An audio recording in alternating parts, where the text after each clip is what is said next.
global happenings today. We communicate, we analyze global news. Stay tuned.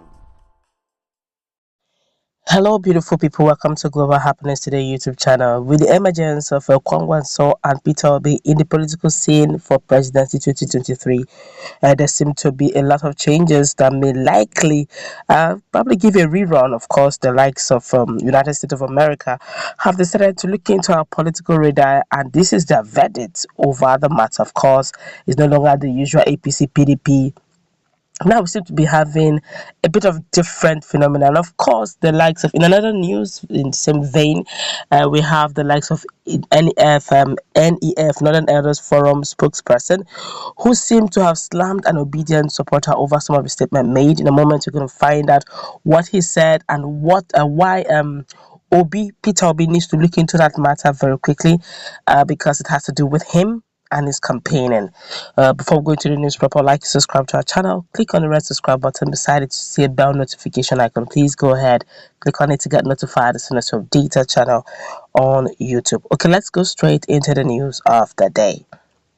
The 2023 presidential election may go into a rerun with the emergence of Labour Party presidential candidate PeterObi and the candidates of the new Nigerian People's Party, Kwankwaso. A delegation of United States-based National Democratic Institute and International Republican Institute said, according to them, the 2023 election will be a departure from some of the political dynamics that defined previous polls in Nigeria. The delegation of the NDI/IRI, which visited Nigeria from July 13 to 22 and led by Secretary of the State for Ohio, Frank Laros, stated these while presenting his first joint pre-elections assessment statement to journalists in Abuja. The institute, which described Obi and Kwankwaso as a viable third forces, said their emergence as presidential candidate for the 2023 elections has excited many young Nigerians.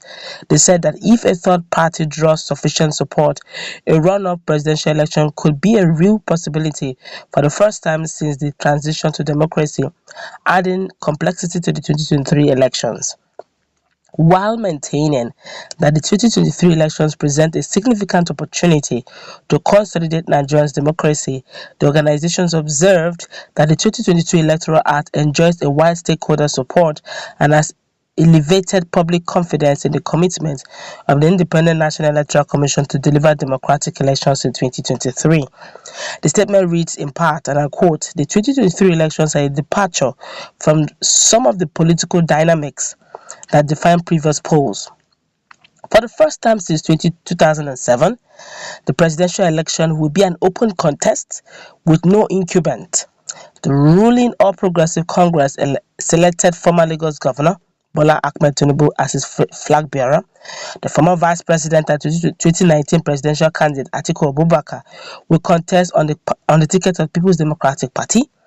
However, the emergence of PeterObi, former Anambra State Governor and the presidential candidate for the Labour Party, and Rabiu Kwankwaso, former Kano Governor and the presidential candidate for the new Nigerian People's Party, as viable third forces, has excited many young Nigerians. If a third party draws sufficient support, a runoff presidential election could be a real possibility for the first time since its transition to democracy, adding complexity to the 2023 elections.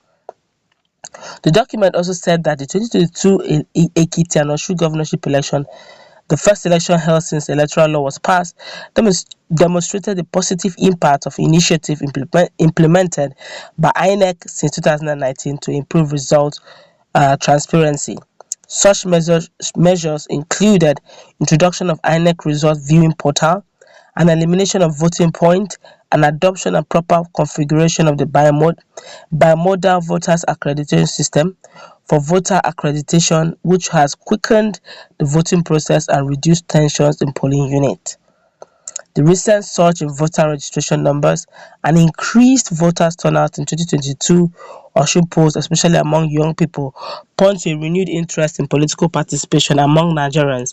However, there are questions about whether the 2022 Electoral Act will be fully implemented and whether political parties will take advantage of this increased enthusiasm to engage Nigerians on issues that matter to them.